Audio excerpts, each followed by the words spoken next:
Kini ang Atraka Balita 943.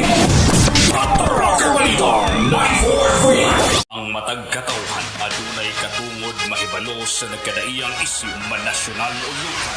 Balita nga importanteng masayran ni Juan de la Cruz. Prinsipyo, katungod o baruganang tintugan. Kini ang Atraka Balita 943. Atraka Balita 943. Programa ng tungo ug tuyo mao ang pagpahibalo sa katawhan. Atraka Balita 943. Serbisyo publikong wala ipinili. Atraka Balita 943. Atraka Balita 943. Sa inyong mga radyo, Lunes hangtod Biyernes, alas 6:30 hangtod alas 8 sa bunta diri lamang sa pinakapatas nga sibiyahan 94.3 City Light FM. Atraka Balita 943. Ang Atraka Balita 943 gihatod kanato sa garantisadong proteksyon patok sa mga sakit ME500 ug ang mupagana sa imong atraka Muscle Man. Doble proteksyon, doble garansado ME500 ug Muscle Man mohatod kanyo sa mga nagbagang balita sa Atraka Balita 943. Atraka Balita 943. Alas 7:49 binas kabuntagon o karon sa itong mga detalye sa mga balita. Nasa pikas linya si Kael Akhay. Nanuka dito sa may Bagakay, Dawin. Usa ka punong barangay giluthang patay.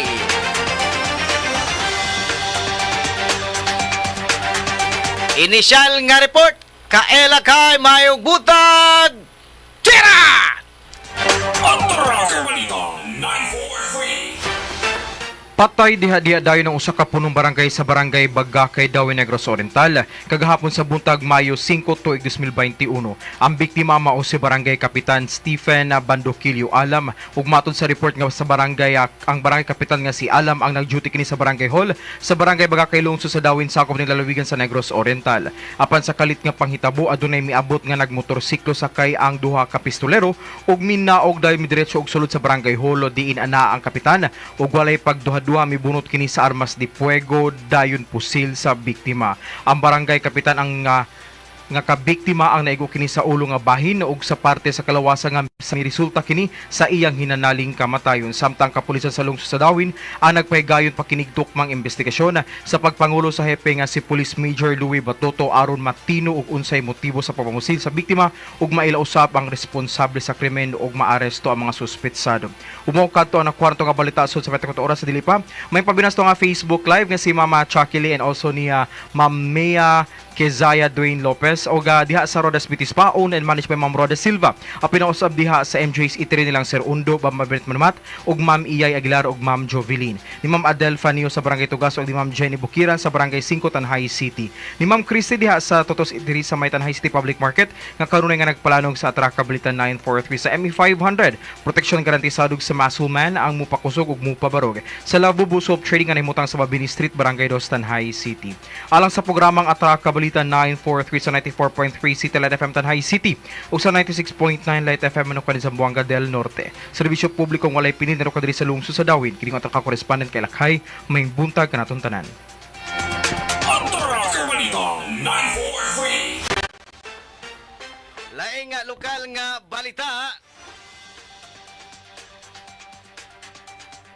Midasbag ang truck ni karga nga adunay karga nga tubo sa usa ka panimaray diha sa may National Highway Barangay 9 ning siyudad sa Nay ning probinsya sa Negros Oriental mga alas 12:50 ang tagna sa buntag kagahapong adlaw Mayo 5 tuig 2021. Ang gamaniyo sa truck ni karga na ilang si Rexon Isugan Makol Bakol 17 anyos nga nagpuyo kini sa barangay Kalasaan na lungsod sa Siato ning probinsya. Ang sakay mo ang iyang amahan nga si Rinaldo Isugan na Halyurin, 50 anyos minyog nagpuyog yapon sa mao nga lugar. Sa inisyal nga report nga sa reports kapulisan sa Dakbayan sa Tanhay nga ang maong truck di karga ang padulong kini siyag norte nga bahin apan sa pag-abot niya sa barangay 9 ning siyudad sa Tanhay nawad-an kini kontrol ang truck sa gimaniho. og midasmag kini dayon sa konkrito nga alad sa panimalay ni Maryfel Montisor Balikoko 5 anyos og napuyo kini sa barangay Tugas ning Dakbayan. Sa kadaot dala sa aksidente mao ang konkrito nga alad og ang giparking nga Toyota Vios. Samtang ang sakay nga driver nga sa truck di karga angol parte na ang iyang kalawasan tungod kay ang dulong sa truck di karga ang wala na kini maitsura tungod sa kadako sa kakusog o ka-impact nga midasmag sa konkrito nga alad. Sa atong higayuna angol lang driver o gali kining gidala sa dool nga tambalan diri syudad Tanay mao ang urgent care clinic para sa iyang medikasyon. O pipila ka minuto gidala dayon kini sa balay tambalan ng syudad Dumaguete para sa dugang medikasyon o kayuhan. Ang Tanhay City Bureau of Fire o Tanhay Rescue pagayod usab kini rescue and retrieval kalabot sa maong aksidente. Sa magkaroon padayon pa ang investigasyon sa ato ang kapulisan sa Dakbayan Tanhay kalabot sa maong trapiko. Sa usa ka truck di karga midasmag sa konkritong alad dias barangay Noy Bining atong Dakbayan.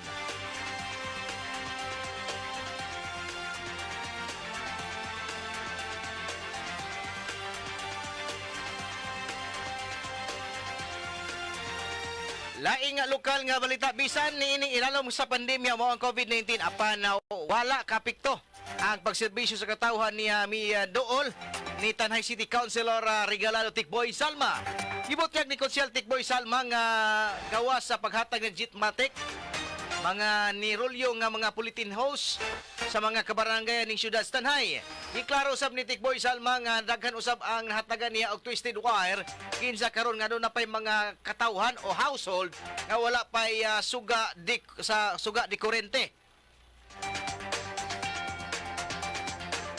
Dugang po sa ni Konsyal Salma nga dili niya kaya nga balibaran kay isip sulugoon sa syudad. Obligasyon gyapon niya nga mutabang sa nanginahanglan. Dili man na dayon niya masulbad ng ilang mga kinahanglan apan pangitaan kini paagi ni Konsyal Tikboy Salma.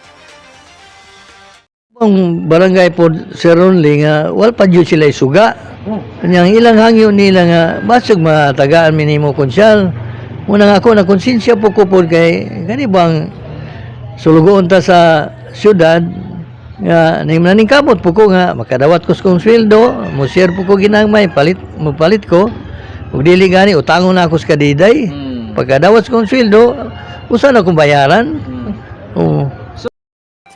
Si Tanhay City Councilor Regalado Tikboy Salma eksklusibo na hinabi sa Atraca Balita 943 News Team. Nga lokal nga balita COVID updates. Nadugangan og 36 ang bagong kaso sa COVID-19 sa lawigan sa Negros Oriental kagabong adlaw. Kini gikabot niya ni Dr. Lilan Bustamante Estasyon og adunay 51 ang naka-recover sa maong sakit ug usa ang nakalas sa maong virus.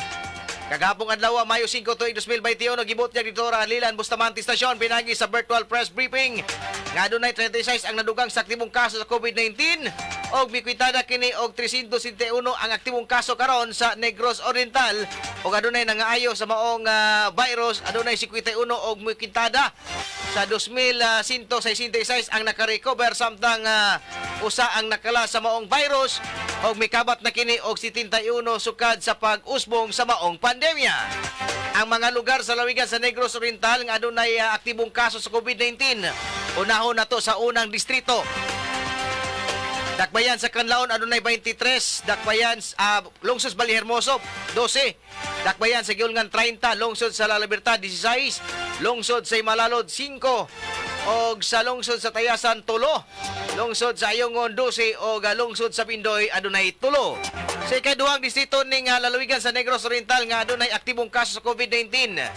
Sa lungsod sa Mabinay adunay usa, Dakbayan sa Bais 8, Dakbayan sa Tanhay kundri sa atong syudad 14 og lungsod sa Amlan 4 og sa lungsod Sibulan 50 og sa Dakbayan sa Dumaguete 64. Sa ikatulong distrito ning probinsya sa Negros Oriental nga dunay aktibong kaso sa COVID-19 nga mga lugar, lungsod sa Valencia 3, lungsod sa Bacong 5, lungsod sa Dawin 40, lungsod sa Samogita usa og lungsod sa Siaton 40 og lungsod sa Santa Catalina Pulo, Dakbayan sa Bayawan 25 og lungsod sa Basay usa. ang tulo ka mga lungsod nga walay aktibong kaso sa COVID-19 mo ang lungsod sa Manuyod, lungsod sa Pamplona ug lungsod sa San Jose. Sublion ko ang COVID-19 update sa probinsya sa Negros Oriental. Adunay 371 ka aktibong kaso sa COVID-19. 2,162 ang nakarecover sa mong virus. 71 ang namatay kalabot sa COVID-19. Ang bagong natala nga nakabsan sa maong sakit. Maong usa ka 86 anyos nga lalaki nga taga poblasyon lungsod sa Dawin. Sa ato ang report sa dakbayan sa Bais. Tungod sa kataas sa kaso sa COVID-19 sa probinsya sa Negros Oriental, gani adunay 36 ang nadugang sa aktibong kaso sa COVID-19 na kini gikabutyag ni Provincial ITF Ground Commander Dr. Lilan Bustamante Stasyon. Si kanhi Mayor Hector Tata Villanueva sa dakbayan sa Bais, bibutyag kalabot sa nitabo nga panghitabo sa COVID update sa maong dakbayan. Matod pa ni Mayor Tata Villanueva nga dako siya kasubo sa mga empleyado sa syudad sa Bais nga wala gyud nagpa-swab test bisan na-expose kini. Sa kinatibuk ang pamahayag ani ang pagkikinabi nato ni former Mayor Hector Tata Villanueva sa dakbayan sa Bais. Ako rang ikasubo nga nay uban nga pabuyag. Ni ay uban mga department head nga dili magpaswab. Ni ay uban nga mga empleyado sa syudad nga dili magpaswab. Pandemya gud taron. Nanong dili man paswab nga affected man sila kay naa man sila sa grupo. Munay akong dili ka sabtan nga nano makaulaw ba mga edukado man taning mga tawhana nanong dili man sigon sa istorya di la kumulog ko kan usa ka department head kaniha pagpaswab. Ang uban nga dito sa syudad sa Bais, ang uban kapaswab na. Luckily negative usara ang positive. Pero kaning usa na as engineering office wala magpaswab. Nano dagway? Di na kumahingala na kailisod na mayon ita na po na itong politika. So, labay kumpiyansa mga tao dito ron na Mayor, labay ka nga nagpositibo diyan. Akong gihangyo dili ta magkumpiyansa kay kaning kontra na to. Wala ta kabalughain dapit sa tubangan na sluyo na to. Pag pek mo na dagaw ito. Dili ta ka kumpiyansa. Oh. Dili ka kumpiyansa. Salamat kung kayo ninyo. Si kanhi Mayor Hector Tata Villanueva sa dakbayan sa Bais, eksklusibong nahinabi sa Trakabalita 943 News Team. Ang matag katawhan adunay katungod mahibalo sa nagkadaiyang isyu man nasyonal o lokal. Balita nga importanteng masayran ni Juan de la Cruz. Prinsipyo, katungod o baruganang tintugan. Kini ang Atraka Balita 943. Atraka Balita 943. Programa ngang tumong og tuyo mao ang pagpahibalo sa katawhan. Atraka Balita 943. Serbisyo publikong wala ipinili. Atraka Balita 943. Atraka Balita 943. Sa inyong mga radyo, Lunes hangtod Biyernes, alas 6:30 hangtod alas 8 sa bunta diri lamang sa pinakapatas nga sibiyahan 94.3 City Light FM at Raka Balita 943.